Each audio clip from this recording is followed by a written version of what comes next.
दोस्तों नमस्कार, आप सभी का स्वागत है हमारे यूट्यूब चैनल में। फंडामेंटल राइट का ये नेक्स्ट वीडियो है। इससे पहले जो मैंने वीडियो डाला था वो आर्टिकल 19 का था, जिसमें मैंने आर्टिकल 19 डिटेल में क्लियर कर दिया था आपको। राइट टू फ्रीडम में आपके 4 आर्टिकल आ जाते हैं, 19, 20, 21 और 22। 21 ए भी है, इसमें ए मिला देंगे तो 5 हो जाएंगे आपके, ठीक है। 22 बहुत लेंथी है, उसका नेक्स्ट वीडियो में करेंगे। इसमें मैं 3 आर्टिकल आपको क्लियर कर दूंगा, इसमें 20, 21 और 21 ए। 19 का मैं पहले डिटेल में आपको बता चुका हूँ, और ये आर्टिकल आपकी हिंदी इंग्लिश दोनों में क्लियर कर दूंगा मैं। बेयर एक्ट से मैं इसलिए क्लियर कर रहा हूँ, जो फंडामेंटल राइट हैं वो बहुत ज़्यादा डिटेल में पूछे जाते हैं। कोई भी एग्ज़ाम हो, आपका यूपीएससी का एग्ज़ाम हो या कोई स्टेट पीसीएस का एग्ज़ाम हो या फिर कोई भी वनडे एग्ज़ाम हो आपका, आपको पता है कि आर्टिकल, उनमें आर्टिकल पूछे जाते हैं। आर्टिकल के अंदर क्लॉज कौन सा है वो भी पूछ लिया जाता है। इतनी डिटेल में क्वेश्चन पूछे जाते हैं फंडामेंटल राइट से। बाकी पूरे कॉन्स्टिट्यूशन में इतने ज़्यादा नहीं पूछे जाते, बाकी में रेफरेंस ज़्यादा पूछी जाती है। तो इसीलिए मैं बेयर एक्ट से ज़्यादा आपको चीज़ें क्लियर कर रहा हूँ।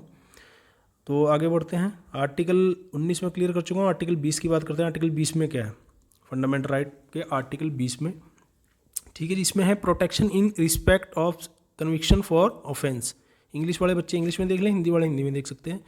अपराधों के लिए दोष सिद्धि के संबंध में संरक्षण, ठीक है। कोई व्यक्ति, पहले तो ये व्यक्ति के बारे में है, इसमें आपके नागरिक भी आ जाएंगे, सिटीजन भी आ जाएंगे, ठीक है। दूसरा, इसमें विदेशी भी आ जाते हैं शत्रु देश को छोड़ के, और कंपनी वगैरह भी आ जाती हैं, ठीक है। तो ये तीनों आ जाते हैं इसमें। यहाँ व्यक्ति है, नो पर्सन लिखा हुआ है यहाँ पर, ठीक है। और इसको सिंपल भाषा में बता देता हूँ मैं। इसमें ये चीज़ की गई है, एक तो 2 चीज़ें इसमें क्लियर हैं, प्रवर्त विधि, ठीक है, लॉ इन्फोर्स, और दूसरा है पेनल्टी, शास्ति।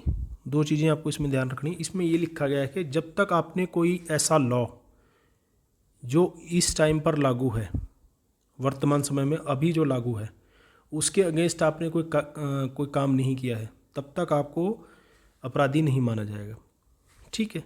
यानी कि अगर कोई ऐसा लॉ बनाया गया है कि उसके अगेंस्ट आपका वर्क करते हो, कोई भी उसके अगेंस्ट कोई काम करते हो किसी तरह का, ठीक है, तो उसके लिए सज़ा है, तो तभी आपको दोषी माना जाएगा, तभी आपको अपराधी माना जाएगा। ऐसा नहीं होगा कि कोई पुराने टाइम में लॉ था और उसके आधार पे आपको आज सज़ा दी जाएगी, ऐसा नहीं हो सकता। या कोई भविष्य में कोई लॉ बनेगा, उसके आधार पे आपको सज़ा दी जाएगी। या फिर कोई आप अब जो आप क्राइम कर रहे हो उसके आधार पे आपकी सज़ा 5 साल है, तो भविष्य में उसकी सज़ा बढ़ा करके 10 साल कर दी, तो ऐसा नहीं होगा कि आपको 10 साल की सज़ा दी जाएगी। वर्तमान समय में अब आपने कोई प्रवृत्ति विधि जो लॉ इन फोर्स है, अब लागू है जो लॉ, उसका अगर आपने उल्लंघन किया है, उसके विरुद्ध आपने कोई काम किया है, अतिक्रमण किया है उसका, ठीक है, तो तब आपको अपराधी माना जाएगा और उतनी ही शास्ति का भागी होगी, शास्ति उतनी ही पेनल्टी आपको मिलेगी, ठीक है। ये चीज़ है, ये फंडामेंटल राइट में ये चीज़ क्लियर कर रखी है। और इसके क्लॉज 1 में ये चीज़ है। क्लॉज 2 में हम देख लेते हैं, नो पर्सन, किसी व्यक्ति को एक ही अपराध के लिए एक बार से अधिक बार अभियोजित या दंडित नहीं किया जाएगा। तो ये तो सिंपल भाषा में क्लियर होगी चीज़ कि किसी भी व्यक्ति को, चाहे वो विदेशी हो चाहे वो भारतीय हो, उसको एक ही अपराध के लिए, मान लो कोई अपराध उसने किया है, एक ही अपराध के लिए 2 बार सज़ा नहीं उसको दे सकते, या बार बार उसको सज़ा नहीं दे सकते, उसको एक ही बार सज़ा दी जाएगी एक बात के लिए, ठीक है। लेकिन ये जो चीज़ें हैं ये आपकी जुडिशली में चीज़ें लागू होती हैं, ठीक है। ऐसा नहीं हो सकता कि आप किसी कंपनी या किसी फर्म में या कहीं पर आप वर्क कर रहे हो, वहाँ पर आपको दोबारा से या किसी तरह का कोई सज़ा दी जाती है, वहाँ पर ये चीज़ें फंडामेंटल राइट का आप वो हवाला नहीं दे सकते वहाँ पर, ठीक है। तो ये जुडिशल उसके लिए है कि कोई गवर्नमेंट की कोई कार्यकरी है या फिर कोई विधिवत कोई लॉ ऐसा बनाया गया है, ठीक है जी। तीसरे इसमें है कि किसी भी अपराध के लिए अभियुक्त किसी व्यक्ति को समय के विरुद्ध, खुद के विरुद्ध साक्षी होने के लिए बाध्य नहीं किया जाएगा, ठीक है। विटनेस नहीं बनाया, खुद के अगेंस्ट हिमसेल्फ आपको ऐसे बाध्य नहीं किया जा सकता, ऐसे मजबूर नहीं किया जा सकता खुद के विरुद्ध गवाही देने के लिए। खुद के विरुद्ध आप विटनेस नहीं बन सकते, मतलब कि कोई साक्षी नहीं हो सकते। हालांकि पुलिस वगैरह में टॉर्चर के दौरान ये चीज़ें होती हैं, लेकिन ये चीज़ें कोर्ट में लागू नहीं होती। कोर्ट पुलिस में जो आपने चीज़ एक्सेप्ट की उसको नहीं मानता, आपने कबूलनामा जो पुलिस थाने में किया है वो उसको कोर्ट नहीं मानेगा जब तक आप कोर्ट में इस चीज़ को नहीं एक्सेप्ट करते, ठीक है। और आपको इसके लिए मजबूर नहीं किया जा सकता। तो इसमें तीनों चीज़ें हैं ये, ठीक है। अगर आपने वर्तमान समय में जो लॉ है, जो विधि है, उसका उल्लंघन किया तब आपको दोषी माना जाएगा और आपको उतनी ही सज़ा मिलेगी।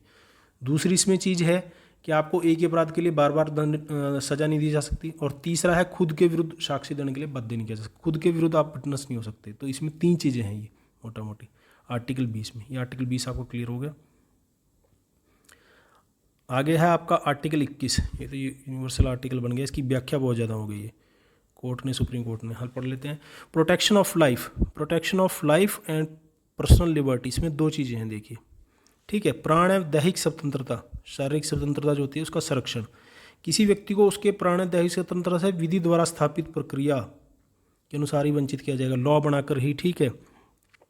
Procedure according to procedure establish by law, ठीक है। जो इसमें एक केस आया था पहले, एन गोपालन करके था एक केस, 1951 में केस आया था, जिसमें ये चीज़ कही गई थी कि ये जो विधि द्वारा स्थापित प्रक्रिया यहाँ पर लिखी गई है कि ये जो आर्टिकल है आपका, ये कार्यकारी के विरुद्ध है, यानी कि किसी जुडिशरी उसके विरुद्ध है, ठीक है। कोई गवर्नमेंट कोई कार्यकारी काम करती है, एग्जीक्यूटिव का काम होता है, उसके विरुद्ध है। लेकिन अगर कोई लॉ बना करके कोई काम किया जाए विधानमंडल में या संसद में, कोई पार्लियामेंट में लॉ बना करके, उसके विरुद्ध नहीं है। लेकिन जब 1978 में जो सबसे फेमस केस है इसमें जुड़ा हुआ, मेनका गांधी वाला जो केस है, ठीक है, उसमें इसकी व्याख्या की गई तो ये आपका एग्जीक्यूटिव के विरुद्ध भी है, और ये विधानमंडल में जो लेजिस्लेटिव जो लॉ पास करती है उसके विरुद्ध, ये दोनों तरह से हो गया है, ठीक है। इसमें बहुत तरह की चीज़ें आ गई हैं। प्राण एवं दैहिक स्वतंत्रता है, यानी कि अगर आपने कोई लॉ का अपराध किया और उसके लिए आपको फांसी की सजा, उसके लिए लॉ बनाया हुआ है, तभी आपको मतलब कि विधि द्वारा स्थापित प्रक्रिया लागू करके ही आपको आपके प्राण से वंचित किया जा सकता है, नहीं तो आपकी। और इस दूसरी चीज़ जाती है इसमें पर्सनल लिबर्टी वाली, इसकी व्याख्या बार बार की है। मेनका गांधी वाले केस में सुप्रीम कोर्ट ने इसकी बहुत ज़्यादा डिटेल में व्याख्या कर दी। इसमें आपके बहुत सी चीज़ें आ जाती हैं आर्टिकल में, ठीक है। एक तो निजता का अधिकार आ गया इसका आपका, इसमें राइट टू प्राइवेसी वाला आ गया, निजता का अधिकार आ गया इसमें आपका, ठीक है। और दूसरा इसमें जो है हथकड़ी वाला आ गया। ये कई बार क्वेश्चन पूछा गया भाई, हथकड़ी के विरुद्ध, हथकड़ी लगाने के विरुद्ध, ठीक है। और जो मैंने उस दिन बताया था आपको सूचना का अधिकार आर्टिकल 19 और आर्टिकल 21 को जोड़ करके है, ठीक है। और सार्वजनिक फांसी के विरुद्ध अधिकार, ये गरिमा आ गई यहाँ पर, गरिमा के साथ सार्वजनिक फांसी के विरुद्ध भी है, और गरिमा के साथ जीवन जीने का बात भी आ गई इसमें, ठीक है। ये चीज़ होगी। और देर से फांसी, अगर किसी व्यक्ति को देर से फांसी होती है तो उसके लिए राइट टू आर्टिकल 21 के थ्रू वो जा सकता है, क्योंकि भी एक तरह से मानसिक प्रताड़ना होगी।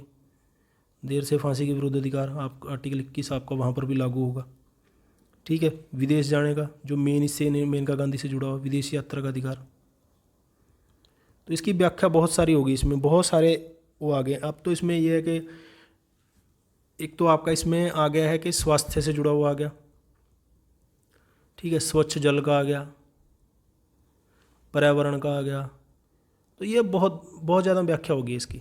अगर आपको कोई भी क्वेश्चन आ जाए इस तरह का, या कोई भी आपको ये चीज़ ना मिले किसी और आर्टिकल में, तो आपको ये टिक कर देना है, इसमें बहुत ज़्यादा व्याख्या इसकी कर दी है, ठीक है। और जो राइट टू इन्फॉर्मेशन वाली जो मैं बात बता रहा हूँ, वो आर्टिकल 21 और आर्टिकल 19 को जोड़ करके है, ठीक है। और इसका मेन जो केस है, ये मेनका गांधी वाला केस है 1978 का, आपको इसकी डेट याद रहनी चाहिए। और इसमें जो रेफरेंस दे रखी है, ये चीज़ें डिटेल में इसमें क्लियर कर दी है आर्टिकल 21 में, क्लियर होगी। उसके बाद है आपका आर्टिकल 21A। आर्टिकल 21A में राइट टू एजुकेशन वाला जो है, ये बाद में जोड़ा गया था, इसमें 86वें संविधान संशोधन के द्वारा इसमें जोड़ा गया है भाई, ये यहाँ पर लिख भी रखा है। 86 अमेंडमेंट जो हुआ था, 86वां संविधान संशोधन 2002 में, उसके द्वारा राइट टू एजुकेशन जोड़ा गया। ये उठा करके DPSP से वहाँ पर दूसरा वो चीज़ बदल दिया आर्टिकल 45 में। जब DPSP करेंगे तो मैं चीज़ें आपको क्लियर कर दूंगा, ठीक है। अब ये फंडामेंटल राइट बन गया आपका। और इसके लिए बाद में एक्ट जो बनाया गया है, मैं एक बार आर्टिकल पढ़ लेते हैं। आर्टिकल 21 में है, 21A में है, राज्य स्टेट 6 से 14 वर्ष की आयु के सभी बच्चों के लिए निःशुल्क, ठीक है। एक तो फ्री हो गई, दूसरा अनिवार्य होगी, कंपलसरी होगी आपकी, ठीक है जी। दोनों चीज़ें होगी, कंपलसरी एजुकेशन होगी और फ्री एजुकेशन होगी। शिक्षा इस प्रकार प्रदान करेगा जिस प्रकार से राज्य की विधि के दिन निर्धारित करे। इसमें ये चीज़ राज्य पे छोड़ दी है। अब राज्य में कौन है, राज्य में वही सेंटर भी आ जाता है, स्टेट भी आ जाता है। हालांकि शिक्षा का जो ज़्यादा वर्क है वो स्टेट पर रहता है, ठीक है। तो राज्य जिस हिसाब से करेगा, ठीक है, कहीं पर 8 साल से कर रखी है ये चीज़, कहीं पर 6 साल से है, कहीं 6 से 12 तक कर रखी है, स्टेट पे अलग अलग है। तो इसके लिए जो एक्ट बनाया गया था बाद में, right to education, RTE, right to education act, वो RTI है, ये RTE है, ठीक है। ये बनाया गया था 2009 में, राइट टू एजुकेशन, और लागू हुआ है ये आपका 2010 में। सरकारी स्कूलों में तो ये चीज़ लागू हो चुकी है 6 से 14 साल के बच्चों के लिए, ठीक है। निःशुल्क और अनिवार्य कंपलसरी शिक्षा लागू कर दी गई, ठीक है। कोई फीस वीस उनसे नहीं ली जाती और स्कूल में जाना कंपलसरी कर दिया है। ये चीज़ें हैं। लेकिन स्टेट में हर जगह थोड़ी एज का ये जो डिफरेंस है, कई जगह 16 साल तक भी कर रखी है, ये अलग अलग है, ठीक है। तो ये आपका फंडामेंटल राइट है 21A। क्लियर हो गया यहाँ पर। ये एक्ट ही आपको याद रखना है, 2009 का है, लागू 2010, एक्ट 2009 का है, राइट टू एजुकेशन एक्ट। अगर आपसे राइट टू एजुकेशन एक्ट पूछा जाता है तो क्लियर होगा। इसके बाद इसका आर्टिकल बचता है 22। ये हम नेक्स्ट वीडियो में करेंगे, नहीं तो वीडियो बहुत ज़्यादा लंबा हो जाएगा, ठीक है। तो आपका ये फंडामेंटल राइट जो है ये क्लियर हो जाएगा, स्वतंत्रता का अधिकार, राइट टू फ्रीडम वाला, ठीक है। और राइट टू इक्वालिटी जो मैं पहले हम लोग कर चुके हैं 14 से लेके 18 तक, ठीक है। और 12-13 में जो लॉ की और स्टेट की डेफिनेशन है वो भी मैं डाल चुका हूँ। 14 से 18 तक राइट टू इक्वालिटी है, और ये आपका है 19 से 22 तक राइट टू फ्रीडम। और फिर शोषण के विरुद्ध अधिकार आ जाएगा 23-24 में, उस पर एक वीडियो आपको मिल जाएगी। फिर है 25 से लेकर 28 तक आपका राइट टू रिलीजन वाला आ जाएगा, और 29-30 में आपका सोशल कल्चर वाला जाएगा। और फिर उसके बाद बचता है आपका आर्टिकल 32, ठीक है। 31 वो गायब भी कर दिया उन्होंने, राइट टू प्रॉपर्टी वाला, उसमें 31C है पढ़ने लायक थोड़ा सा। बाकी 33-34 तो पढ़ते ही नहीं, कोई 35 वो उनसे क्वेश्चन कभी पूछा भी नहीं जाता, और रक्षा बलों से जुड़े हुए हैं चीज़ें।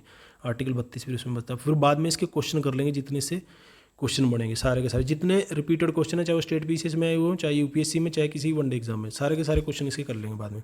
आपको ये वीडियो कैसा लगा तो कमेंट बॉक्स में जरूर लिखना। देखने और सुनने के लिए धन्यवाद। जय हिंद, जय भारत, वंदे मातरम।